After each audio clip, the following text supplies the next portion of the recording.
আসসালামু আলাইকুম, welcome to Pragati ERP. আমরা আজকে প্রগতি ইআরপির ড্যাশবোর্ড সম্পর্কে একটু দেখব যে ড্যাশবোর্ডে আমরা কি কি তথ্য পাই, কিভাবে সেটা দেখানো যায় সেটা আমরা একটু দেখার চেষ্টা করব। সর্বপ্রথম আমাদের যেটা করতে হবে সেটা হচ্ছে লগ ইন। প্রগতি ইআরপিতে আসার পরে আমার লগ ইন ক্লিক করতে হবে। লগ ইনে আমাদের যে ইউজার আইডি পাসওয়ার্ডটা থাকবে সেই ইউজার আইডি পাসওয়ার্ড দিয়ে আমাদেরকে লগ ইন করতে হবে।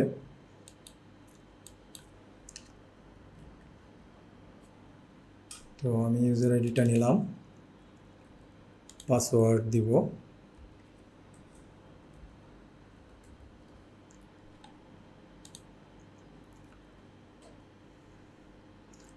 লগ ইন স্ক্রিন আসার পরে আমরা বাম পাশে যে মেনু বারটা দেখতে পাচ্ছি, সেই মেনু বারে আমরা লগ ইন হওয়ার পরে দেখতে পাবো যে ড্যাশবোর্ড একটা অপশন আছে। আমরা যদি ড্যাশবোর্ডে ক্লিক করি তাহলে বাই ডিফল্ট এখানে হচ্ছে আমাদের কারেন্ট ডেট অর্থাৎ আজকের ডেটের তথ্যগুলো এখানে সামারি হিসাবে আসতেছে, যেমন 19 তারিখ থেকে 19 তারিখ অর্থাৎ আজকের দিনের। তো এখানে আমরা সর্বপ্রথম কি পাচ্ছি, সর্বপ্রথম যেটা পাচ্ছি সেটা হচ্ছে সেলসের ইনফরমেশন। সেলস রিলেটেড যে ইনফরমেশন, আমার ইনভয়েস কতগুলো হয়েছে এবং কোন ডিপোতে। প্রথম যে বক্সটা আছে ইনভয়েস, টোটাল ইনভয়েস কত, টোটাল ডেলিভারি কত, টোটাল কালেকশন কত। তারপরে মাঝখানে ডান পাশে যেটা আছে সেটা হচ্ছে আমরা জানি যে আমাদের বিভিন্ন ধরনের ডিস্ট্রিবিউটর অফিস থাকে, ডিপোগুলো থাকে, সেই ডিপো ওয়াইজ আমার ইনভয়েসের ব্রেকডাউন, ইনভয়েস এবং কালেকশন কতগুলো ইনভয়েস হয়েছে সেটার সামারি। সেকেন্ড যে স্পেলটা আছে সেটা হচ্ছে সাপ্লাই চেন অর্থাৎ আমার প্রকিউরমেন্টে আমাদের বাম পাশে যে অপশনটা আছে সেটা হচ্ছে আমার কাছে যত রিকোজিশন আসছে সেই রিকোজিশনের স্ট্যাটাস। সর্বপ্রথম যেটা আছে সেটা হচ্ছে পারচেজ রিকোজিশন, সর্বপ্রথম আছে রিসিভ। সাপ্লাই চেনের কাছে কতগুলো পারচেজ রিকোজিশন এখন ওই দিনে আসছে, কতগুলো পারচেজ রিকোজিশনে অ্যাপ্রুভ হয়েছে, আর পেন্ডিং কয়টা আছে। তো প্রথম বক্সটাতে আমরা এটা দেখতে পাচ্ছি। তার পরবর্তী মাঝখানে যে বক্সটা আছে সেটা হচ্ছে পারচেজ অর্ডার। পারচেজ অর্ডারের সংক্রান্ত যে তথ্য আছে সেটা, অর্থাৎ আমার কাছে যে রিকোজিশন আসলো সেই রিকোজিশনের মাধ্যমে আমি কয়টা পারচেজ অর্ডার জেনারেট করছি। এবং তার ভিতরে আমাদের এখানে দেখা যাচ্ছে যে একটা হচ্ছে রেগুলার আর একটা হচ্ছে ডিরেক্ট। রেগুলার আমরা কাকে বলতেছি, রেগুলার আমরা বলতেছি যে প্রকিউরমেন্টের সব যতগুলো স্টেপ আছে, অর্থাৎ পারচেজ রিকোজিশনের উপরে ভিত্তি করে আমি এটার প্রাইস কোটেশন ইনভাইটেশন করব সাপ্লায়ারদের কাছে, সেই সাপ্লায়াররা আমার কাছে প্রাইস কোটেশন পাঠাবে, সেই প্রাইস কোটেশন অনুযায়ী আমার সিএসটি হবে, কম্পারেটিভ স্টেটমেন্ট হবে, কোন পারচেজ অর্ডারটা সবচেয়ে লোয়েস্ট প্রাইস সেটা, দেন এখান থেকে কোন অফারটা আমার সবচেয়ে লোয়েস্ট সেটার উপরে ভিত্তি করে আমি হচ্ছে পারচেজ অর্ডার জেনারেট করব। এটাকে আমরা বলতেছি রেগুলার প্রসেস। আর অনেক সময় দেখা যায় আমাদের ইমার্জেন্সি মোডে কিছু প্রকিউরমেন্ট করতে হয়, জাস্ট এখনই প্রয়োজন। সো এত কিছু প্রসিডিউর ফলো করে আমাদের পক্ষে করা সম্ভব হয় না। আমাদের নন কিছু সাপ্লায়ার থাকে যারা সবসময় আমাদেরকে দেয়। আমরা হয়তো বলতে পারি যে ভাই আমার এই ম্যাটেরিয়ালটা আর্জেন্ট দরকার, সো এই ম্যাটেরিয়ালটা আমাকে এখনই দিতে হবে। তখন আমরা তার নামে একটা ডাইরেক্ট পারচেজ অর্ডার আমরা করতে পারি। তো আমরা এখানে যেটা দেখানো হয়েছে সেটা হচ্ছে রেগুলার পারচেজ অর্ডার জেনারেট হয়েছে কয়টা, রেগুলার পারচেজ অর্ডার অ্যাপ্রুভ হয়েছে কয়টা, আবার ডিরেক্ট পারচেজ অর্ডার পেন্ডিং আছে কয়টা, অ্যাপ্রুভ হয়েছে কয়টা। দেন আমাদের যেটা আছে সেটা হচ্ছে এলসি। আমরা জানি আমাদের ইম্পোর্ট সংক্রান্ত যে ইম্পোর্ট যদি করতে হয় তাদেরকে এলসির মাধ্যমে আমাদেরকে কেনাকাটা করতে হয়। তো এলসির স্ট্যাটাসটা আমরা একদম লাস্ট বক্সটাতে দেখতে পাচ্ছি। এখানে যেটা আছে সেটা হচ্ছে প্রথম যেটা আছে সেটা হচ্ছে এলসি ফরওয়ার্ডিং লেটার। আমি কতগুলো এলসি করার জন্য অলরেডি ব্যাংকে লেটার ফরওয়ার্ড করছি, তার অ্যাপ্রুভড হয়েছে কয়টা, পেন্ডিং আছে কয়টা। দেন ওর উপর ভিত্তি করে নিচের লাইনে আমরা যেটা দেখতে পাচ্ছি সেটা হচ্ছে এলসি ওপেন হয়েছে কয়টা, আর এই ডেটে এলসি ক্লোজ হয়েছে কয়টা।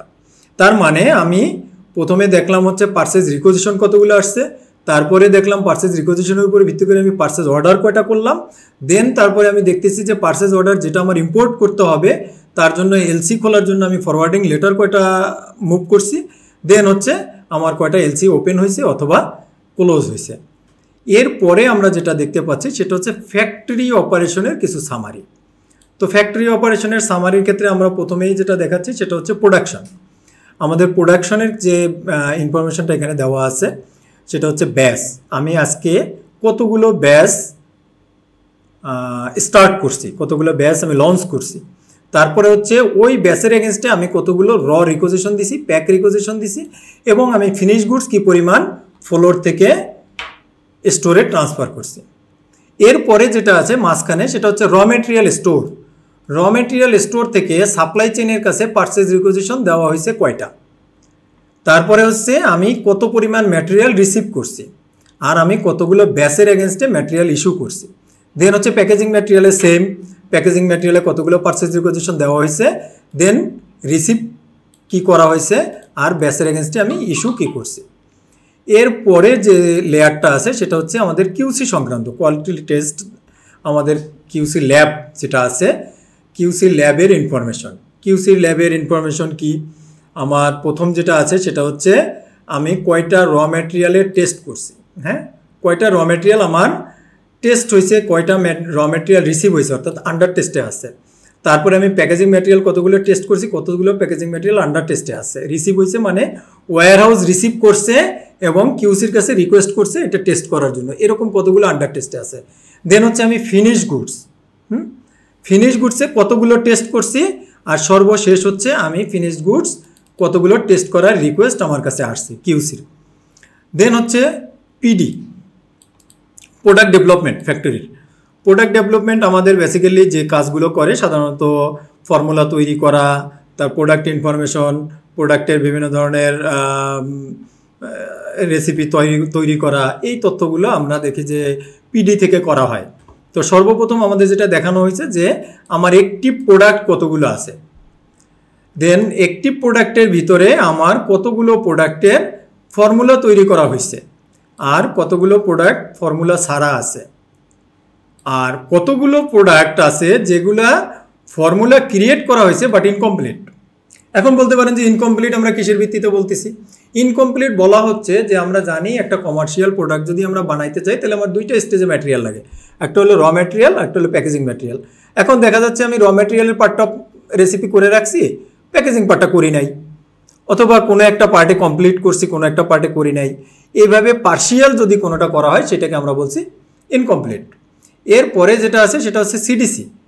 সিডিসি সেন্ট্রাল ডিস্ট্রিবিউশন সেন্টার, বা আমরা অনেক সময় বলতে কি সেন্ট্রাল ওয়্যারহাউস, যেখানে আমাদের হচ্ছে ফ্যাক্টরি থেকে প্রোডাক্টগুলো আসে, কমার্শিয়াল প্রোডাক্ট হইতে পারে, স্যাম্পল প্রোডাক্ট হইতে পারে, বিভিন্ন ধরনের গিফট এটসেট্রা এগুলো থাকতে পারে।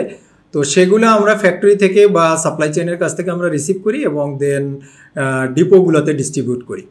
তো এখানে যেটা আছে সেটা হচ্ছে রিসিভ, আমি কতগুলো প্রোডাক্ট এখানে রিসিভ করছি, কতগুলো প্রোডাক্ট আমি ট্রান্সফার করছি, যেটা সিডিসির জন্য জাস্ট ইন অ্যান্ড আউট, এই দুইটা ইনফরমেশন থাকাই জরুরি। এরপরে আছে প্রোডাক্ট ম্যানেজমেন্ট ডিপার্টমেন্ট, যেটা হচ্ছে আমাদের হেড অফিসে থাকে, যারা মূলত প্রোডাক্ট এবং সেলস নিয়ে একত্রে কাজ করে। হ্যাঁ, তো প্রোডাক্টের এখানে আমাদের যেটা আছে সেলস টার্গেট, হ্যাঁ, সর্বপ্রথম যেটা আছে সেটা হচ্ছে সেলস টার্গেট। আমরা monthly sales target, quarterly sales target দেই, সেই সেলস টার্গেটগুলো থাকবে। দেন হচ্ছে আমার যদি এই টার্গেটটা যদি এরকম হয় যে আমার 5টা বিজনেস ইউনিট আছে, 5 ধরনের বিজনেস আমি করি, যেমন আমার হিউম্যান হেলথ ডিভিশন আছে, অ্যানিম্যাল হেলথ ডিভিশন আছে, অ্যাগ্রোবায়োটিক আছে, ক্রপ কেয়ার আছে, এটসেট্রা। তো এগুলোকে আলাদা আলাদাভাবে টার্গেটটাকে এখানে দেখানো হয়েছে। আমরা বাম পাশে যেটা দেখাচ্ছি সেটা হচ্ছে সবগুলোর টোটাল, আর ডান পাশে যেটা দেখাচ্ছি সেটা হচ্ছে ইন্ডিভিজুয়াল। এর পরের লেয়ারে যেটা আছে সেটা হচ্ছে অ্যাকাউন্টস।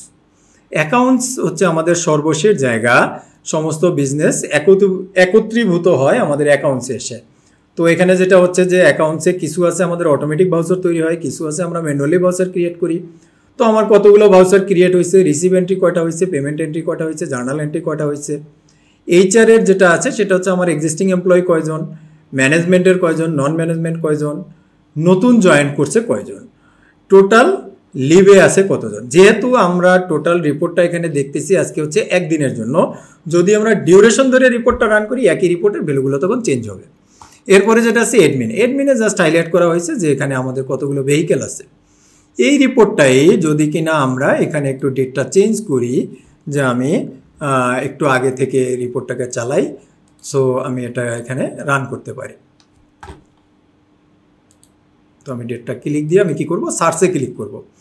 এখানে দুইটা ডেট আমার এক্সপেক্টেড ডেট ডিউরেশন যেটা, সেই ডেট ডিউরেশন দিয়ে আমি স্টার্ট ডেট এবং এন্ড ডেট সেট করব এবং সার্চে ক্লিক করব। ক্লিক করার সাথে সাথে কি হচ্ছে, আমার ওই ডেটের উপরে ভিত্তি করে আমার যে তথ্যগুলো আছে সেই তথ্যগুলো আমার এখানে ড্যাশবোর্ডে একত্রে দেখাবে। এক্ষেত্রে অবশ্যই আমাদেরকে যে বলাটা বাঞ্ছনীয়, বিশেষ করে আমরা যারা কাজ করি দেখা যায় যে আমরা অনেক সময় বলি যে আমার ডেইলি রিপোর্ট দরকার, আমার উইকলি রিপোর্ট দরকার, আমার ষান্মাসিক দরকার, আমার বার্ষিক মানে দরকার, 15 দিনের দরকার, হ্যাঁ, ইয়ারলি দরকার, বিভিন্ন ধরনের রিপোর্ট আমাদের প্রয়োজন হয়। তো ড্যাশবোর্ডের ক্ষেত্রেও আমরা এই কনসেপ্টটাকে কাজে লাগানোর চেষ্টা করছি। সেটা হচ্ছে আপনি যদি আজকের 1 দিনের দেন তাহলে এটা ডেইলি রিপোর্ট, যদি আপনি 7 দিনের ডেট দেন তাহলে আপনার এটা উইকলি রিপোর্ট। সো আপনি এটা যদি 15 দিন দেন, 15 দিনের, 1 মাস দেন, 1 মাসের, 3 মাস দেন, 3 মাসের, 6 মাস দেন, 6 মাস, 1 বছর, 5 বছর, আপনি যে ডেট দিবেন, যে তারিখ থেকে আপনার ডাটা আছে সেই তারিখ থেকে আপনাকে ডাটাটা এখানে দেখানো হবে। আশা করি আমরা ড্যাশবোর্ড সংক্রান্ত বিষয়গুলো ভালোভাবে বুঝতে পেরেছি। ধন্যবাদ সবাইকে। Progoti ERP. Simplify, automate, grow.